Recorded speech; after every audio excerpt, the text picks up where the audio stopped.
కట్టి ఎలక్షన్స్లో బూత్ ఏజెంట్గా పనిచేసి బూత్ స్థాయిలో కార్యకర్తగా పనిచేసి నేను నా రాజకీయ ప్రయాణము బీజేపీలో వచ్చిన తర్వాత నేను మొదలుపెట్టాను. విద్యార్థి పరిషత్లో ఉన్న సమయంలో ఆ రోజులో ఉన్నటువంటి ఒక యాక్టివిజము అది భారతీయ జనతా పార్టీలో చేరిన తర్వాత కూడా నేను అది కొనసాగిస్తూ ఈరోజు కేంద్ర ప్రభుత్వంలో ఉన్నటువంటి ఒక భారతీయ జనతా పార్టీ నేతృత్వంలో ఎన్డీఏ ప్రభుత్వం దాదాపు 14-15 రాష్ట్రాల్లో భారతీయ జనతా పార్టీ స్వయంగా ప్రభుత్వం ఏర్పాటు చేసి 6 రాష్ట్రాల్లో కూటమితో ప్రభుత్వం ఉండి మరి అటువంటి పార్టీలో నేను కార్యకర్తగా పనిచేస్తూ ఈరోజు మా పార్టీ మా అధిష్టానం మా నేతలు నా మీద విశ్వాసం పెట్టి కార్యకర్తకు అధ్యక్ష పదవి ఇచ్చినంటే ఇది కేవలము కార్యకర్తగా నేను పనిచేసినటువంటి ఒక పనిని చూసి నాకు ఈ యొక్క అవకాశం ఇచ్చింది నేను భావిస్తూ ఉన్నాను. భారతీయ జనతా పార్టీ ఒక కార్యకర్తల పార్టీ. భారతీయ జనతా పార్టీ ఒక కార్యకర్తలు లక్షలాది మంది ఉన్నారు. ఈరోజు తెలంగాణలో 40 లక్షల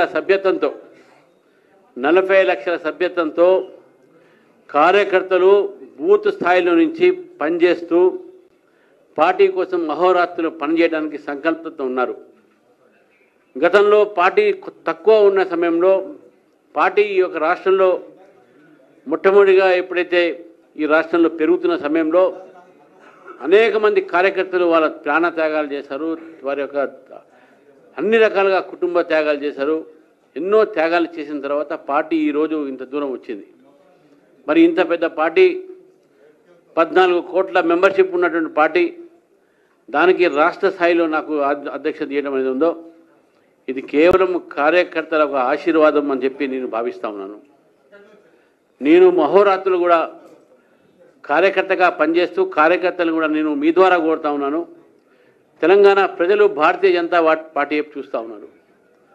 ప్రజల ఒక ఆకాంక్ష భారతీయ జనతా పార్టీని తీసుకురావాలి తెలంగాణలో అని నేను ఎప్పుడు చెప్తా ఉంటాను. కాంగ్రెస్కో బీఆర్ఎస్ ఈ 2 పార్టీలు కూడా ఇక్కడ పరిపాలించినటువంటి అవకాశం దొరికింది. హిందీలో నేను చెప్తుంటాను. నేను జనరల్గా बीआरएस को देखा, कांग्रेस को परखा, बीजेपी को दो एक मौका అని చెప్తా ఉంటాను నేను. ఈసారి ప్రజల ఆలోచన కూడా భారతీయ జనతా పార్టీని గెలిపించాలి, అధికారంలో తీసుకురావాలి అనేటువంటి ఆలోచనతో ఉన్నారు. నేను ముఖ్యమంత్రి రేవంత్ రెడ్డి గారిని ఈ ఒక రోజు ఉత్తరం రాశాను. వారు చేసినటువంటి ఒక వాగ్దానాలు గతంలో ఎన్నికల సమయంలో మేనిఫెస్టో తీసుకొచ్చి ప్రజలను తప్పుదారి పట్టించి ప్రజలకు అనేకమైన వాగ్దానాలు చేసి రైతులకు వాగ్దానం చేసి విద్యార్థులకు వాగ్దానం చేసి 6 గ్యారంటీలు చెప్పి 420 వాగ్దానాలు చేసి ఏం చేసింది ఈరోజు ఈ కాంగ్రెస్ ప్రభుత్వం అని చెప్పేసి నేను ప్రజలు ముందు నేను ఈ ఒక ప్రభుత్వాన్ని అడుగుతున్నాను. కాంగ్రెస్ పార్టీ చేసినటువంటి వాగ్దానంలో రైతులకు రుణమాఫీ అన్నారు. రుణమాఫీ చేశారా? పూర్తిగా చేయలేదు, కొంతమంది చేశారు. దాదాపు 2 సంవత్సరాలైనటువంటి ఈ ప్రభుత్వము ఇప్పటి వరకు చేసింది ఏంది అని అంటే ప్రజల ముందు వచ్చి మీడియాకు ముందు వచ్చి నా దగ్గర డబ్బులు లేవు, ప్రభుత్వం బికారీ అయిపోయింది, భిక్షం అడుక్కునే పరిస్థితి ఉంది, మీరే చెప్పండి, మీ యొక్క ఉద్యోగస్తులకు జీతాలు ఇచ్చే పరిస్థితి కూడా ఈ ప్రభుత్వానికి లేదని చెప్పి ప్రజల ముందు సిగ్గు లేకుండా ఏడ్చేటటువంటి ఒక ప్రభుత్వం ఇది. మరి మీకు తెలిసినప్పుడు మీరు ఎట్లా వాగ్దానాలు చేశారు అంటే మీరు మోసం చేసినట్టు. ప్రజలకు మోసం చేశారు, రైతుల్ని మోసం చేశారు. రైతు బంధు 15,000 ఇస్తా అని చెప్పారు. ఇప్పటి వరకు ఇచ్చింది 2 దఫాలు కేవలం 6,000, అది కూడా లోకల్ బాడీస్ ఎలక్షన్స్ వస్తున్నారు కాబట్టి ఇస్తున్నారు. రైతులని మీరు మోసం చేస్తే, ఈ దేశంలో రైతులను మోసం చేస్తే ఉసురు తగ్గుతున్న విషయాన్ని మీరు గుర్తుపెట్టుకోవాలి. మీరు రైతులని మోసం చేస్తూ ఉన్నారు, దగా చేస్తూ ఉన్నారు తెలంగాణ ప్రజల్ని. 6,000 రూపాయలు ఇచ్చేసి రైతు బంధు 15 రూపాయలు మీరు వాగ్దానం చేసినటువంటి మీ ప్రభుత్వం ఇంతవరకు దానిపైన మీరు నోరు ఇప్పట్లేదు. అది కూడా ఈరోజు సర్పంచ్ ఎలక్షన్స్ ఈ లోకల్ బాడీ ఎలక్షన్స్ ఉన్నాయి కాబట్టి అది కూడా ఇవ్వడం జరిగింది. లేకుండా అది కూడా ఎగ్గొట్టేటటువంటి ఆలోచన మీకు ఉంటుంది. ఈరోజు కొత్త నాటకం పెడుతున్నారు. బీజేపీ పెరుగుతున్నటువంటి సమయంలో ప్రజలకు తప్పుదారి పట్టిస్తూ ఉన్నారు. ప్రజలకు చెప్తా ఉన్నారు, వాళ్ళు రైతులకు చెప్తా ఉన్నారు. అగ్రికల్చర్ మినిస్టర్ ఉన్నటువంటి ఈ స్టేట్లో యూరియా లేదు, యూరియా లేదు. యూరియా కొరత వచ్చింది కాంగ్రెస్ ప్రభుత్వంలో, యూపీఏ ప్రభుత్వంలో. యూరియా కోసము రైతులు ఫర్టిలైజర్ షాపుల ముందు తిరిగి ఉండి నించొని అక్కడ కాపలా కాసి సూసైడ్లు చేసుకుని యూరియా దొరకకుండా, ఫర్టిలైజర్ దొరకకుండా, స్ప్యూరియస్ సీడ్స్ దొరికినటువంటి సమయంలో ఈ యొక్క కాంగ్రెస్ పార్టీలో అటువంటి పరిస్థితి చూసాం మనం. కానీ ఈరోజు భారతీయ జనతా పార్టీ ప్రభుత్వం ఈరోజు ఈ రాష్ట్రానికి 12.91 మెట్రిక్ మేము ఇవ్వడం జరిగింది. మీ యొక్క యూరియా, ఈ యూరియా సంబంధించినటువంటి ఏదైతే కొరత అని చెప్తా ఉన్నారో, మీ ఇప్పటికే 2 లక్షల టన్నులు ఎక్కువ యూరియా ఇచ్చినటువంటి విషయాన్ని ఈరోజు మీ ద్వారా మేము ప్రజలు చెప్తా ఉన్నాను. రైతులను తప్పుదారి పట్టిస్తూ ఉన్నారు. రైతులకు సరైన సమాచారం ఇవ్వట్లేదు. దీనిపైన మీరు చర్చకు సిద్ధం అంటే భారతీయ జనతా పార్టీ దీనిపైన చర్చకు సిద్ధం ఉంది. మీరు యూరియా ఇచ్చినటువంటి 2 లక్షల టన్నులు మీకు యూరియా ఎక్కువ ఇస్తే మా దగ్గర యూరియా లేదని చెప్తున్నారు. ఎక్కడ పోయినాయి మీకు కేంద్ర ప్రభుత్వం ఇచ్చిన యూరియా? ఏం చేశారా యూరియాని? మింగారా, తిన్నారా?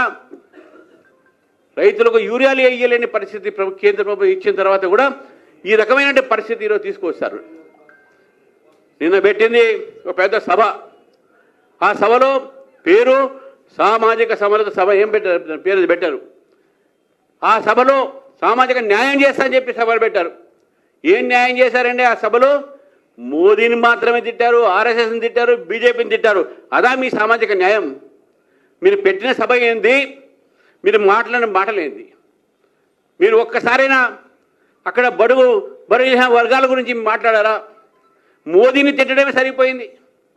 ఖర్గే గారు వారు మాట్లాడిన మాటలు చూస్తూ ఉంటే నిజంగా బాధ అనిపిస్తుంది.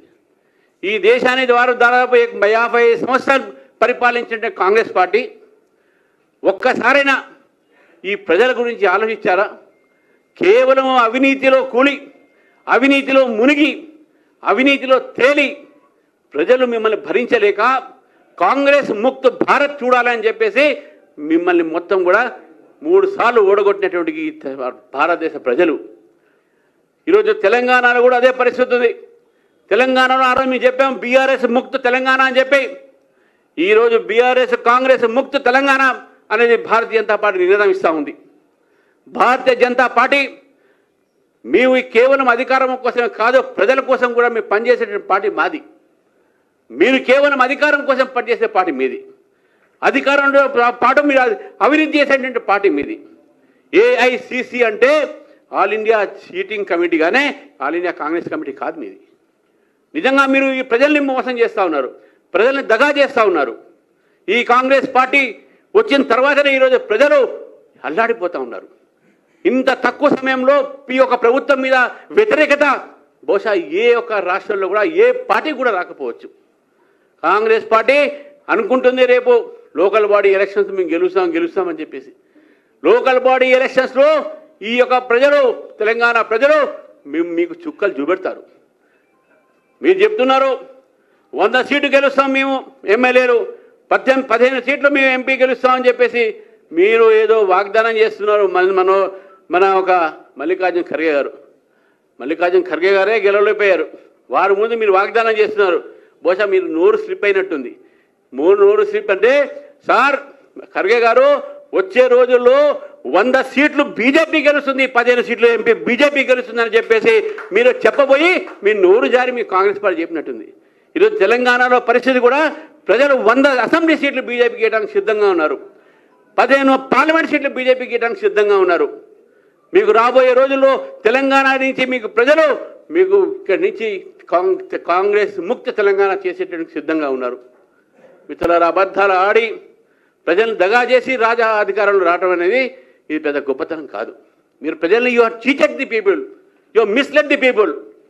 అందుకే ఈరోజు భారతీయ జనతా పార్టీ నేను కార్యకర్తల బలంతో నిజంగా ఈ కార్యకర్తలే ఈరోజు మీకు వాళ్ళని చెప్తా ఉన్నాను. ఈ ప్రభుత్వం చేసిన తప్పిదం మీద మనం పోరాడదాం. ఈ యొక్క ప్రభుత్వం చేసినటువంటి యొక్క పనుల మీద, ఈ అధర్మమైనటువంటి యొక్క ప్రభుత్వం ఇది, అవినీతి రహిత ప్రభుత్వం ఇది. ఈ ప్రభుత్వం ప్రజలను దగా చేసిన ప్రభుత్వం అది. కాబట్టి దీని మీద మనం పోరాడాలి. ఈ రోజు నుంచి మనం ఈ ప్రభుత్వం మీద ధర్మ యుద్ధం మొదలు పెడతాం.